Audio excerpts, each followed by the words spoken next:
Dear Evan Hansen is out now in theaters as an adaptation of the Broadway play of the same name, and it stars some of the same cast from that Broadway play as well, including Ben Platt as Evan Hansen, and is about Evan Hansen, a senior in high school who for most of his life has dealt with mental health issues like social anxiety and depression. And as an assignment from his therapist, he is assigned to write a letter to himself, but when that letter gets into the wrong hands of another classmate who is also suffering from mental health issues and that classmate commits suicide, Evan has to deal with the repercussions of something that he ends up doing and the fallout of that action. And we have a movie. So off we go. We have a movie that attempts to bring light to mental illness and mental health, and honestly, it doesn't do any of it justice. You're probably saying, well, how do you know all this? Well, I took a class in college on mental health, so I know a lot about how mental health should be portrayed and what mental health actually is.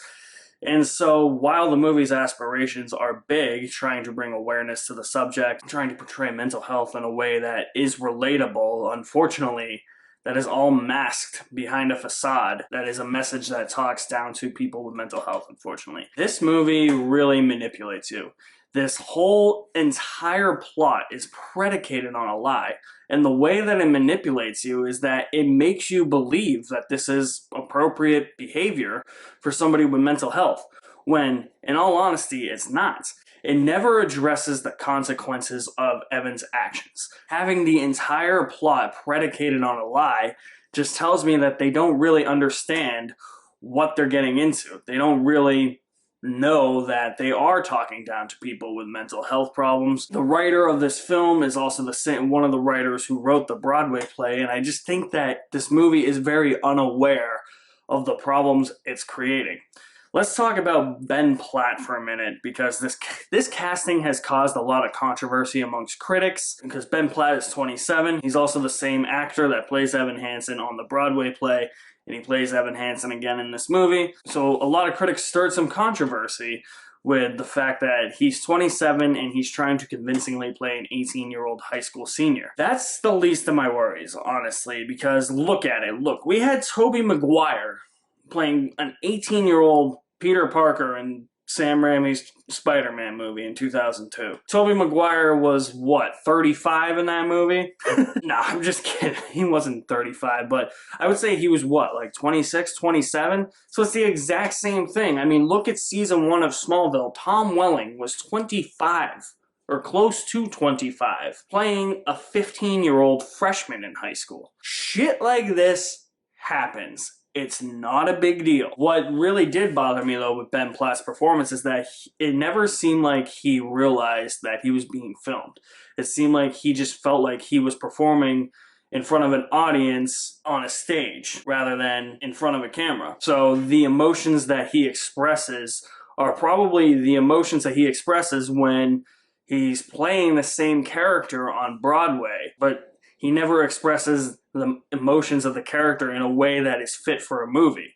It's only as if he's playing the character on Broadway. So not only is this movie predicated on a lie, but I never really connected with him. And the way that they characterize Evan in this movie, because of that lie that he is spreading, really makes him come across as a huge jerk. So I never had any connection to this character whatsoever. The songs are also not memorable at all. They're bland and generic. The best way to describe them is they sound like every Nickelback song ever made.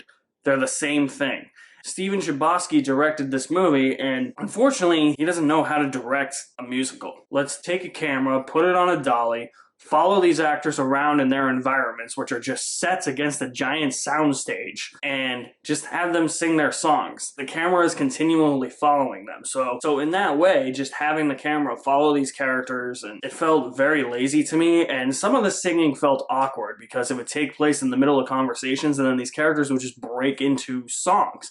And yes, I know that that has happened in other musicals, but I feel like in here, it should be addressed as to why the characters are actually singing. Like, I feel like once you're in a conversation and then you just break out into singing, I feel like the person you're talking to should be like, why are you singing?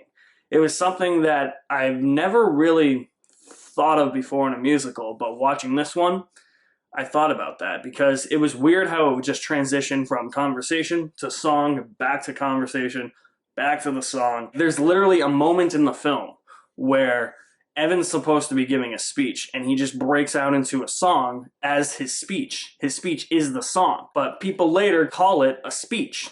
I'm like, that wasn't a speech, it was a song. Nobody really questions why it's randomly just a song.